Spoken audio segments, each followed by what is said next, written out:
Hello BookTube. Well, it's at the end of another week, so it's time for another weekly reads wrap up. Once again, it has not been a stellar reading week, but I'm sure you all get it. Adult life is not like that of a child's where time is of your own. So let's get on with it. What did I read? Well, I finished 44 Scotland Street by Alexander McCall Smith. Now, I can't say I didn't enjoy it because it was a decent story, but I must admit that this book highlighted the fact that I do kind of like a plot, and this one didn't have one. When I finally accepted that, then the story started to improve, or maybe it just is that it started to improve after page 66. By then I think the characters felt a lot more established, and I knew where things were going vaguely, although, as I said, there was no real plot to be spoken of. But it was an interesting idea, well, and considering that it was written as a daily installment in a newspaper, I think he did a really good job of it. I don't think I would like that kind of pressure, especially public pressure. But yeah, Alexander McCall did a good job of it. I do have the second book, although if I don't get around to reading it, I'm not going to consider it the end of the world. But I do have something about Espresso Tales, which is the second book. Then I'm currently reading two books at the moment. The first one is Dreaming of Light by Jayne Bauling. This is prescribed reading, so I'm automatically not all that interested. I much preferred it back in the days where the teachers had the choice of what books the kids read, whereas nowadays we have none. And I don't want to go into this completely negative, but I generally feel with novels like these that they're written to fill the academic gap in the market and not necessarily because of the authors being inspired.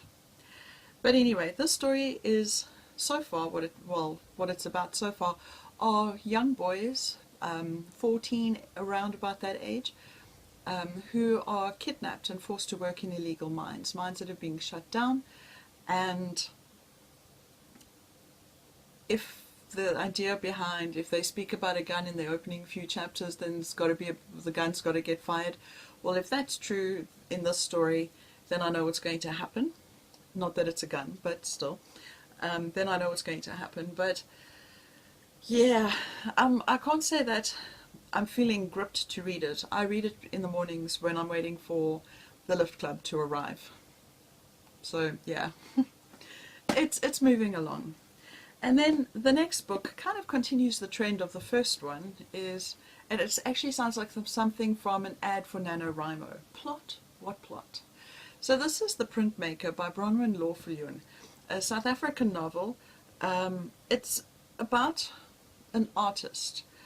In the first chapter you are with this artist, and then the second chapter, it's now a couple of years later and you realize that he has died.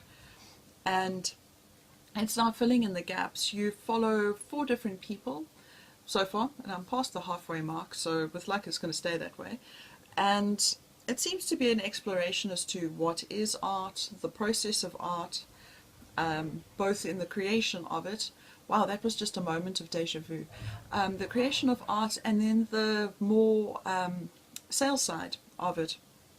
And there also seems to perhaps be a bit of a commentary coming with regards to a refugee from Zimbabwe, so we'll see what happens with regards to that. It's not exactly overly gripping, but it seems well written, although I'll talk about that more when I wrap this one up, because there are some things that I find unusual with her writing style.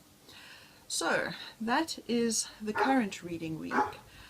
With luck, soon things will start picking up. I know that things are going to get a bit hectic again when exams start, because then there's going to be a lot of marking.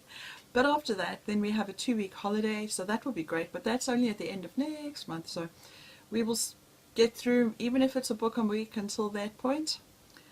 And videos will keep coming. Thanks for watching for now. Bye!